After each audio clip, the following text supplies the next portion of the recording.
Good evening gid no mga viewers naton, mga followers kag mga sumulunod sa aton diri sa aton Facebook Live sa aton programa You and the Law. Of course ang aton nga You and the Law ginahatag ni tani naton kada Domingo alas 7 or alas 8 sa gabi. Kaga pagkatapos sina alas 9 masulod man ma-podcast man kita sa atong programa nga mga kabutigan ni Plaridel Nava. But subong nga gabi ginpakamaayo naton nga Monday kita magwa subong tungod nga kahapon kalain sing tiyempo kag may ginahingagaw ako nga deadline sa isa ko ka ginakaptan nga asunto, and I have to finish that by Sunday and or at least noon time of today in order to beat the deadline no nga ma-file ko kay inasing hapon. So fortunately I was able to finish what I have to file and submit to the court. Amo ni nga ginpakamayo naton nga imbes kahapon Domingo ang aton programa You and the Law ginhimo ta na lang nga subong nga gabi. So I have said tonight or this evening is a Monday and February 9, no? Buwas February 10, kahapon February 8, so subong hindi blang Paul, okay. February 9 subong, no? So ang aton subong nga talakayon parte sa text message, no? But before we proceed, I would like to greet the management and crew of Oyster Point Car Wash and Cafe La Huerta nga dira nahamtang sa Hibawan Norte, Mandurriao, Iloilo City along circumferential road kilid lang gid no sang flyover ang Cafe La Huerta kag ang Oyster Point Car Wash nga kun diin makapatinlo kamo sing inyo salakyan kag makapangapi-kapi kamo dira kag makapuro pamahaw no, or if you want kung gusto nyo gid may ara man dira nga lunch. Pwede ka man kakaon kay may all-day breakfast inada kag may mga sandwiches nga pwede nyo makaon while waiting for your turn sa car wash. Of course, ining inyo abyan no si Attorney Dan Cartagena nga mangin kaupod ninyo sa sulod sing mga 20 maybe Paul no or 30 minutos nga mag-discuss kita diri kag magprograma sa inyo sa aton nga regular program nga You and the Law. Ang aton subong talakayon amo ang isa ka ginpamangkot sa akon sang isa naton ka sumulunod, isa naton ka follower nga gin-chat niya ako no, amo ning iya nga pamangkot sa ako no. Linya attorney, may live-in partner ako, cook sa barko na do ano ni do karayani bot kung taga diini 8 years doon kami gaimaw, may bata kami 2 years old, pero magamo amon nga pag-upod kay gaintra ana nanay permi kag bugto. Ginpatawag ko sa barangay pero waay ta na nagsipot. Attorney, ginrefer ko ka barangay sa DSWD. Hindi ako kamaan attorney kung ano akon himuon. Ang gusto ko malang daad, mabulag ka na, kag himo agreement para sa allowance kang bata ko, pero gin-insulto nanda ako attorney. So in short, ang ini nga gin-text sa aton, sang aton isa ka follower, may ara siyang live-in partner. Nga kundiin may bata siya nga duha ka tuig. Pero sa pagkaintindi ko sa iyang sulat diri nga daw dinisgustuhanay sila nga daw hindi sila makaupod nga duha precisely because nga daw nag-intra ang ginikanan sang lalaki.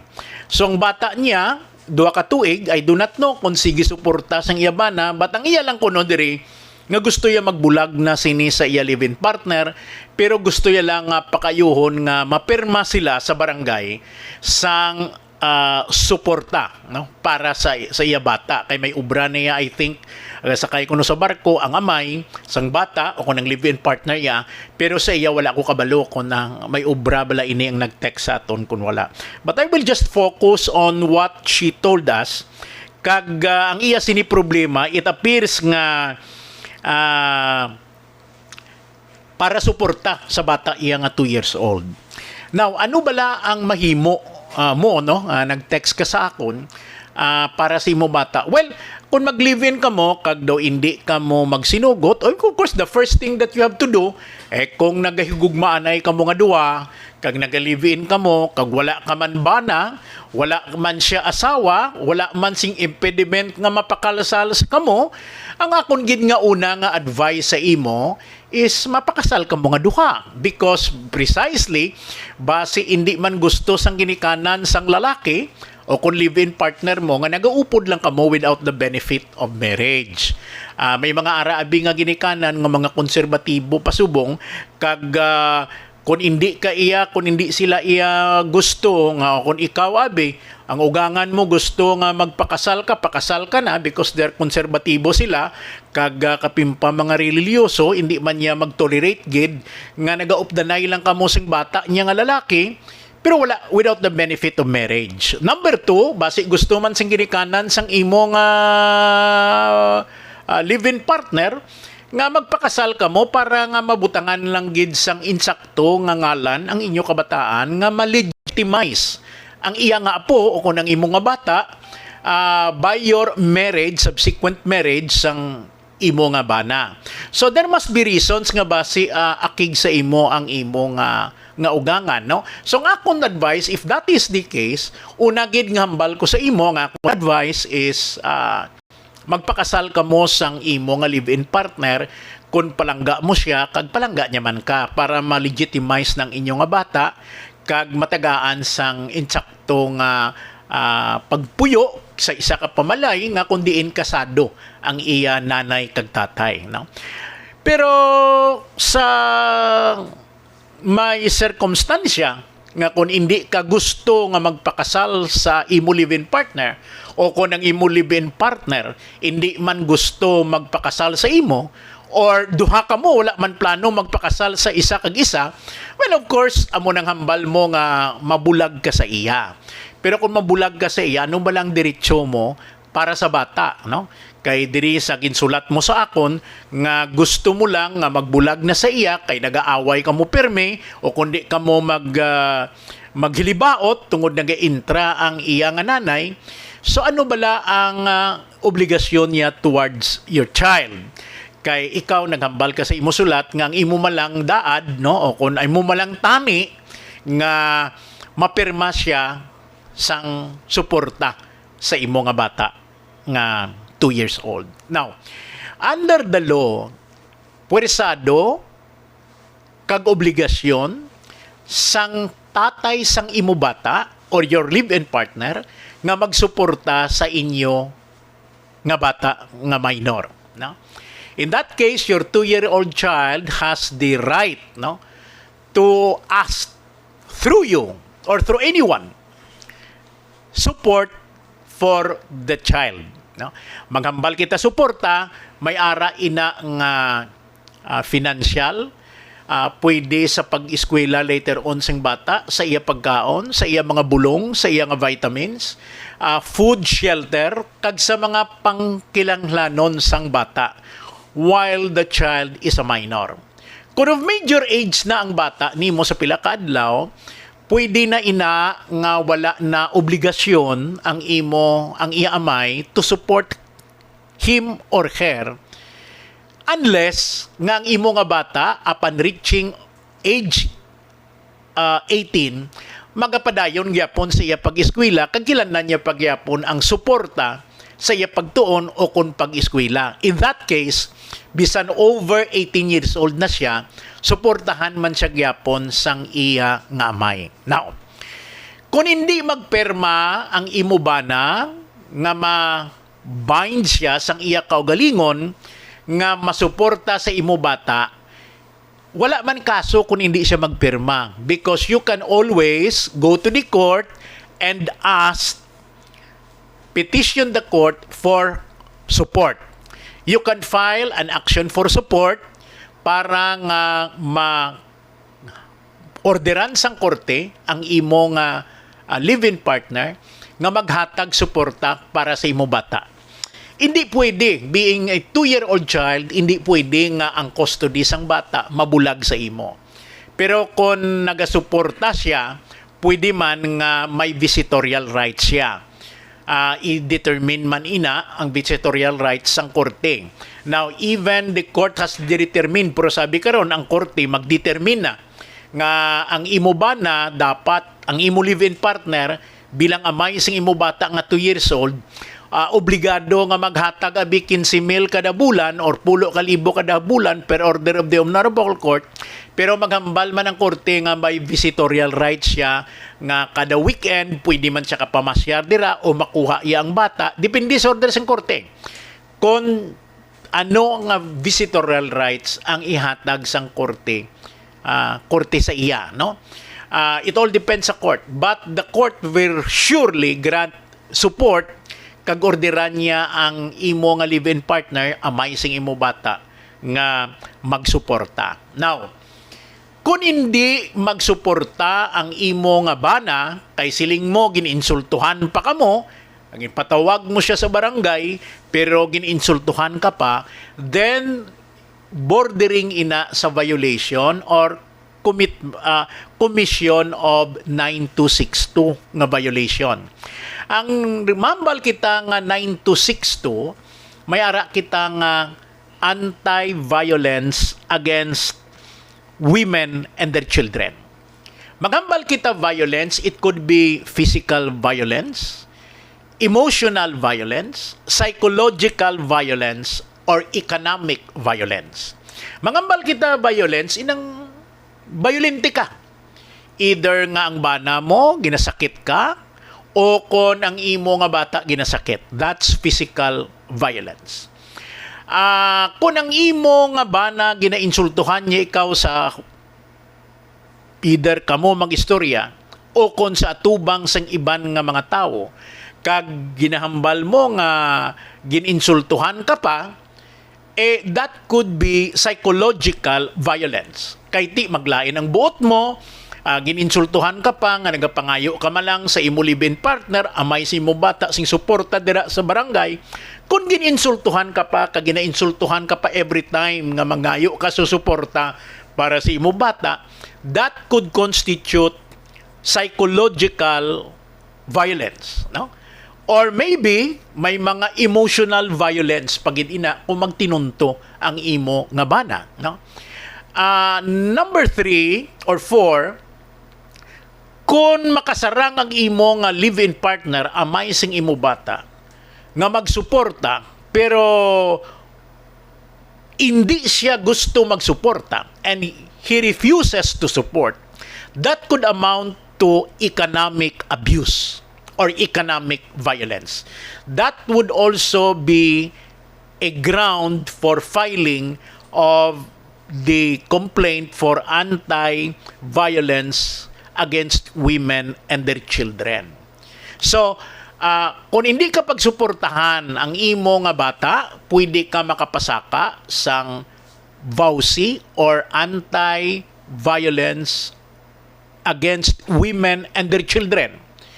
Kung insultuhan ka pa sang bana mo pirmi, nga pangayo ka lang sang suporta sang imo bata, that could also be a ground for filing a case of anti-violence for women and their children.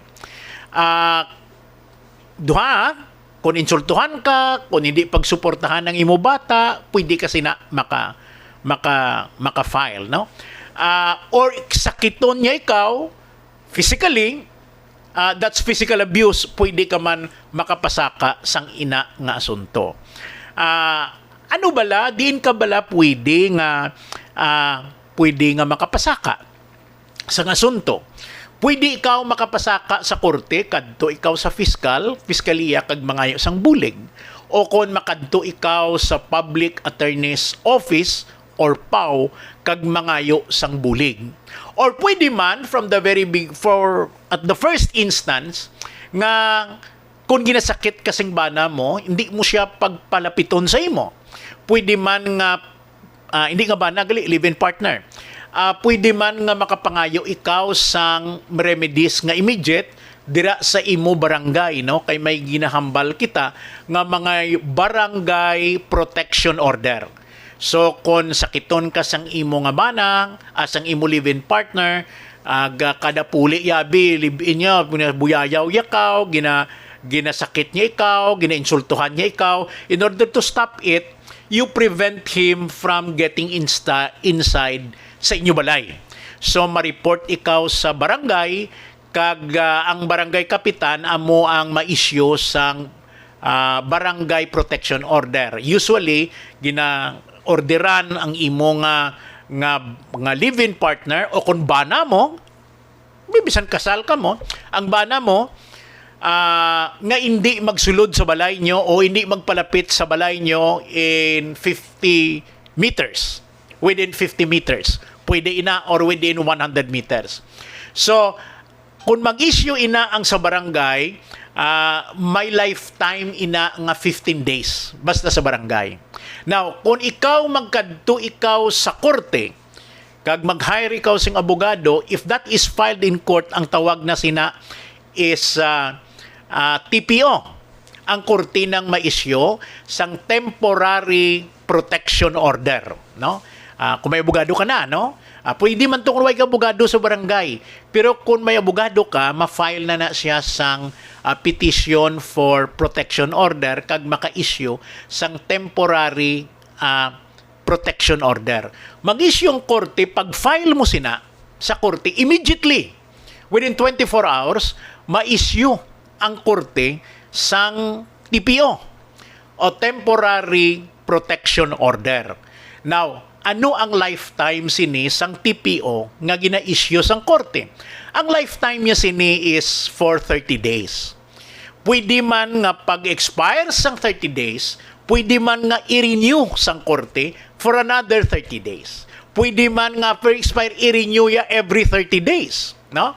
So, until nga matapos ang asunto, kag may trial, may hearing, and the court shall decide the case. Pag desisyon sang korte, it's all up to the court whether i-dismiss niya ang imo nga application for protection order o kung i-grant niya. The moment the court grants your petition for protection order, ang tawag na dira is PPO. Tawag sina Permanent Protection Order. So, permanente na. Appeal lang siya kung ma-appeal siya. Pero kung ma-dismiss, di wala na kasang protection order kung i-dismiss ang korte. Now, ang sa barangay, pag-file mo, mangayo ka sang barangay protection order, kay ginaharas kasing bana mo, ginaharas kasing live-in partner mo, kung magpuli siya, song imo gusto, hindi na siya magpuli sa balay nyo, hindi siya pagpalapiton within maybe a radius of 50 meters or 20 meters or 100 meters, hindi siya nakapalapit sa imo balay, then ma-file kasi na sa barangay, and in 24 hours, within 24 hours, the barangay authorities, the punong barangay, must issue a temporary or a barangay protection order. Okay. Ang ina sa nahambal ka na, within my lifetime ina na 15 days. Okay. Now, can the barangay refuse to issue? No. Can the barangay nga ma-delay within 24 hours? Kung hindi ya sina ma-issuehan within 24 hours, pwede nga mapasakaan nyo ang barangay kapitan sang administrative complaint. Okay? Kag sa barangay level, hindi pwede ang mediation sang barangay kapitan. Hindi pwede ang barangay kapitan nga mag-ulo-ulo sa imo nga biti balaan lang ni, hindi na lang kamo mag-away. Hindi ka pwede ulo-uluhan sing barangay kapitan nga nga pabalikon mo na lang ang bana mo, nga i-allow mo lang ang bana mo, nga magsulod sa balay nyo. Because mediation sang barangay kapitan or barangay officials between you and your live-in partner, between you or your husband, sa application mo nga barangay protection order is not allowed. ginaalaw ang mediation sang barangay officials sa mga petisyon sa barangay for protection order. So, protection order must be issued within 24 hours. Because if the barangay official or the barangay captain shall not act on it within 24 hours, pwede ka makapasaka sang administrative complaint kontra sa sina nga barangay. Okay. Now, going back sa kinaginhambal ko nga instead of barangay abi you secured the services of a lawyer either sa PAO or you hire the services of a private lawyer, nag-file siya sa korte, ang korte ma-issue man. Within 24 hours man, sang TPO, tawag na temporary protection order. Temporary because wala pa ina sang hearing, wala pa sing trial, immediately i-issue na iya sing korte. Because time is of essence. Matrial ka pa nga, kung magpuli naman to karon sa gabi, bana mo, kung libin partner mo, sa putihon niya naman ka, buyayawon niya naman ka, sakiton niya naman ka, hindi pwede na. So the court will issue a temporary protection order within 24 hours. So, ang ina nga lifetime, it has a lifetime of 30 days sa nahambal ko na. Every 30 days, gina-renew, ina nga gina-renew sang korte kung okay sa iya nga i-renew. Now, after the hearing, the decision of your petition will be rendered by the court. If it dismisses the case, dismiss. Pero kung i-grant niya, ang tawag sina is permanent protection order. Permanent protection order or PPO shall only issue after trial on the merits. Na, munang aton. Now, ina mga remedy nimo. Now, pwede man nga kung ginasakit ka sang imo nga bana o kung wala nagasuporta ang imo bana, makadalagan ka no sa women's desk. Kaga mo na ang ma-prepare, ma-assist nila sa imo kung paano ikaw maka-file sang complaint kontra sa imo liban partner o kung sa imo bana sa proper forum or proper court. No? May ara kitas na assign Paul, may ara kitas na nga sa mga police station naton nga gina-assign nila nga may ara gida nga in charge nga mga babayi or usually babayi kiti babayi nga entertain nga mag-assist sa inyo sa mga amusini nga mga sirkumstansya. Number 2, another thing, mambal kita nga hindi ko man siya bana, pwede ko siya mapasakaan sini. Answer is yes. Ang importante lang nga ang VAUSI law, ang tawag naton Anti-Violence Against Women and Their Children, amo nang VAUSI, VAWC, Anti-Violence Against Women and Their Children. So, either ikaw mismo nga babae o kon kabataan mo nga ginaabusuhan. As I have said, ang abuso psychological, emotional, physical, and economic abuse. Hindi ka magtagaan kwarta, hindi ka pag ginapaugtas kasing kwarta, that would constitute economic abuse. Now, sino ang pwede pasakaan sini? No? Ang makapasaka lang sinisang case, ang babae o kon ang iya bata, ang victim. Or pwede man ang mga government naton nga mga ahensya nga in charge to do that. Because this crime, anti-violation of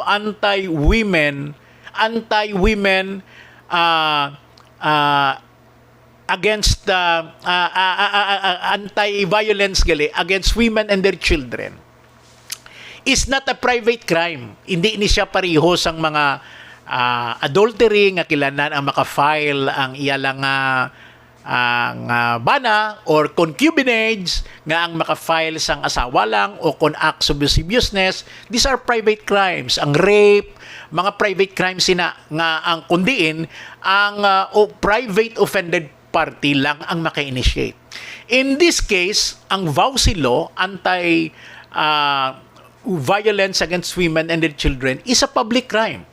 So in other words, pwede makapasaka bisan sino lang. May mga ahensya kita sa gobyerno, ang aton DSWD, ang mga fiscal's office naton, ang aton nga mga in charge sa mga pulis naton, pwede ka-file sina. As a matter of fact, even ordinary private individuals, pwede makapasaka sina, no?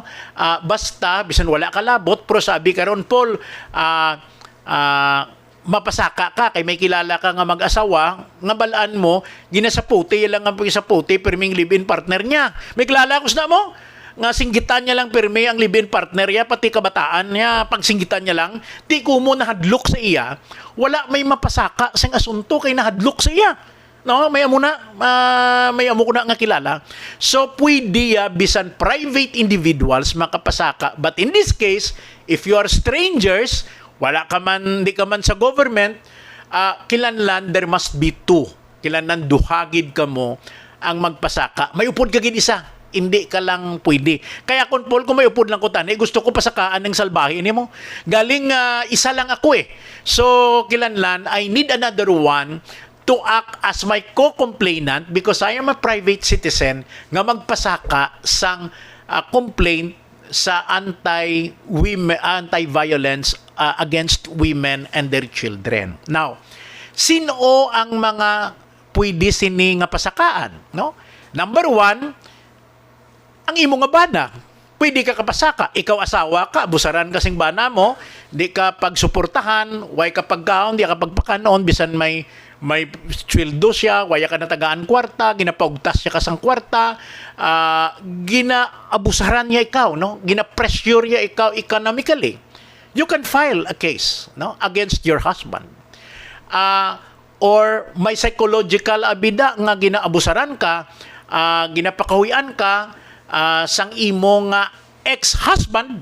Pero sabi na annul na, pero ang ex-husband mo sige mangyapon nga may bata ka o kung ang bata ninyo nga duha, common child nyo, abusaran niya, wala niya ginasuportahan, you can still file against your ex-husband. You can also file this case against your live-in partner, bisan di ka mo kasado. Or you can file this case also against a fellow woman. Pero sabi ka ron, ikaw may dating relationship ka mo, hindi man kilanlan gid nga mag-asawa ka mo, basta nga nakaagi ka mo nga may live-in ka mo, ang imo, may lesbian ka, may tumboy ka nga live-in partner, kag ginabusaran ka sang tumboy mo nga live-in partner, you can also file a case against that tumboy o kung sang lesbian. Pwede man nga ma-filean sang anti-violence against women and their children. Or may ara ka mo common child, no? Nga may common child ka mo, pero hindi ka mo ga-live-in, na disgrasya lang, nagbata ka, ang child mo, ara sa imo, ginaabusaran yung child mo, wala yung ginasuportahan, he may also be liable against of vowsy law.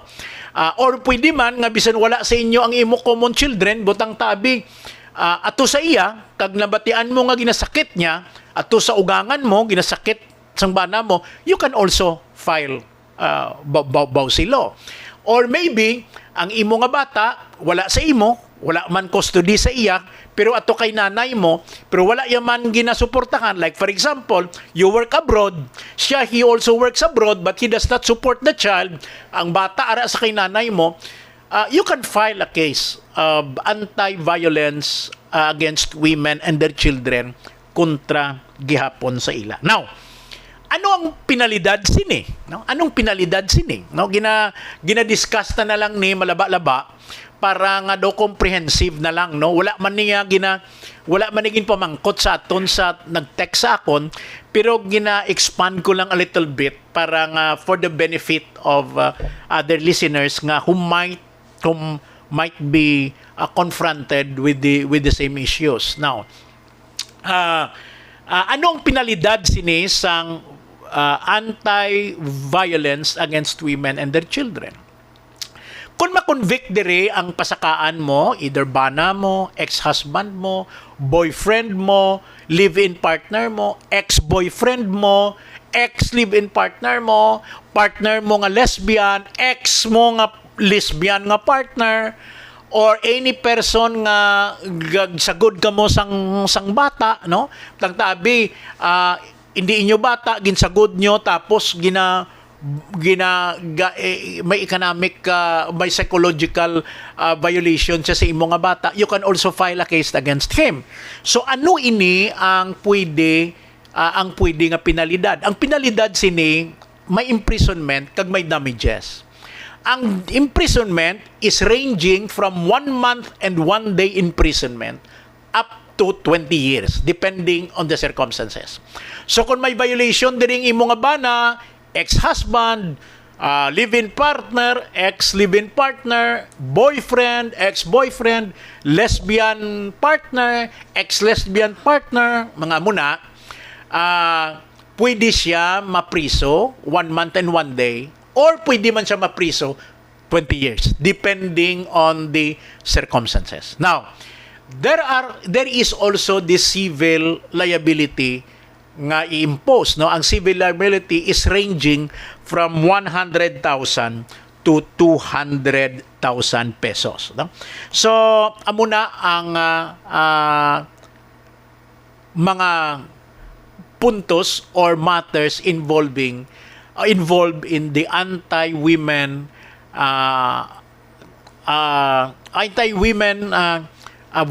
anti-violence against women and their children, no? VAUSI law. Now,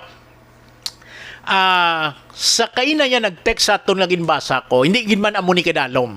So ang akong advice sa imo, number 1, kung anong ma-advise ko, una gid, kung may mo palang pakaslan mo base ang sirkumstansya, anong dumon mo? Base magbago kung kasal na ka mga duha. Ba may responsibilidad na siya, nga daw ginkasal mo siya kung gusto niya, kung gusto man niya. Base kung bisan gusto mo na, kung hindi siya gusto, hindi mo man sa mapuwersa nga pakaslan niya ikaw. And sa piyak nga bahin, bisan gusto niya, kag hindi ka man iya gusto nga magpakasal sa iya, hindi man ka mapuwersa. Pero kung gusto niya nga duwa, bisan hindi gusto iya sing ugangan mo, wala na siya may mo, you can proceed marrying your live-in partner, or kamo nga duha magpakasal kag magpuyo na sang matadlong, no? Now,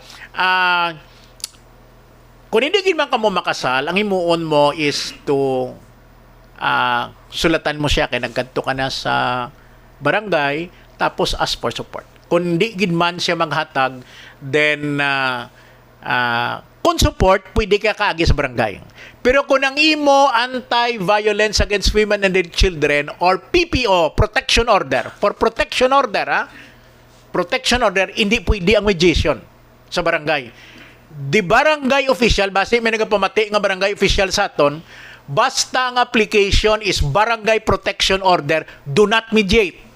Just issue a BPO because you are not supposed to conduct mediation. Issue a BPO. Kay base may ara bla kamo da nga hindi kay tawgon ta lang dason nga adlaw imo ba na kay ariglon ta ni. Hindi pwede. Kung support ina pwede ka mediation, ha?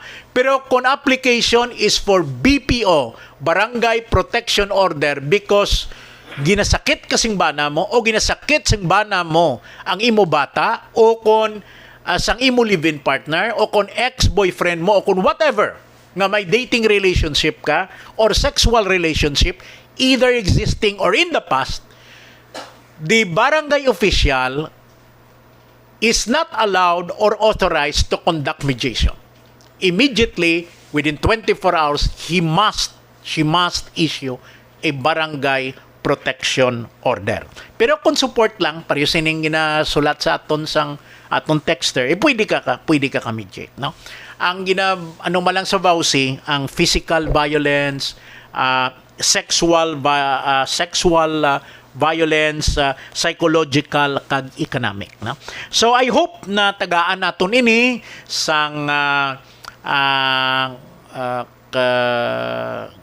advice ang aton nga texter. You can proceed and then file ka mo sa korte action for support, and let the court determine how much support is to be fixed by the court to direct your live-in partner, the father of your child, to support the latter. No?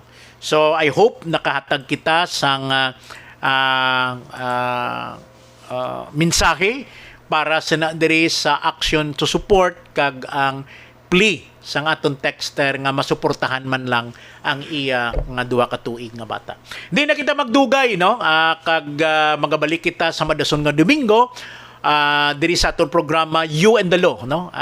This is a weekly program para nga sa handom nga matagaan naton sang kinaadman no ang aton nga mga listeners kag followers kung ano bala ang aton layi para nga ma-comply naton kag masunod naton ang aton layi, because it is very important that we should follow the law no?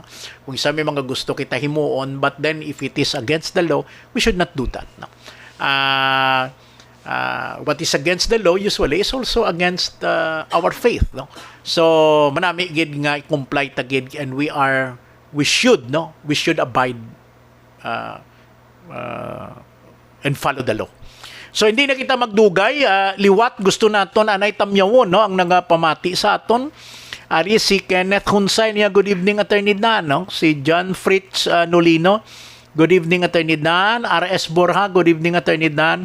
Ever Madurar, Attorney Dan, you're a brilliant lawyer. Thank you gid Ever, thank you gid. I appreciate that sa ginambal mo. You're a brilliant lawyer ko no. Sige, salamat gid. Maayong gabi Manong Dan. Si Steve Martin, pakaduha ko ni. Kasin ko ni. Kag ang iban pagid no, ready kay nga akon nga cellphone bala, amo ning wala ko ka program pa. Kay naguba ni naho ang iyang LCD bala. Na na guba pero lang taon ko di balakay daw may ari pa na di nga ginaano okay. May ari pa na di may mga comments pa di. Silingya si Ma'am Grace po no, good evening Attorney Dan. Si Ma'am Baby Donelia Samudio, good evening Attorney Dan. Si Joy Pulunan, Joy mayong gabi. Si Hilda Kapada, Ma'am Hilda, salamat gid, good evening ling Attorney. Kag si Rosanel nga Giliano nga friend ko, good evening Sir Dan no. So hindi na kita magdugay no, salamat gid sa inyo pagpamati, magabalik kita sa madason nga Domingo. But then again at 9 o'clock 15 minutes from now ma-podcast kita liwat sa aton programa regular man, mga kabutigan ni Plaridel Nava. Magabalik kita after 15 minutes. Thank you for watching.